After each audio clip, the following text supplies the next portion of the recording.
Do you want to know how to add files to Bolt and update your website with them?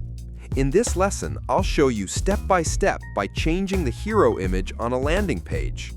First, go to Unsplash, a website where you can download free images. Pick the image you want and download it to your computer.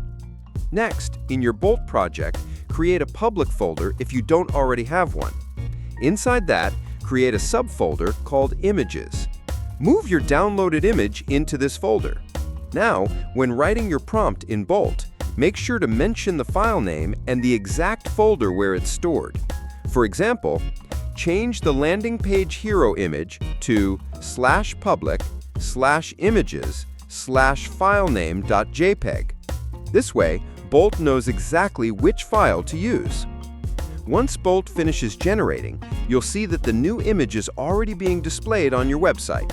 And that's it. That's how you add images from Unsplash or anywhere else into your Bolt project and update your site.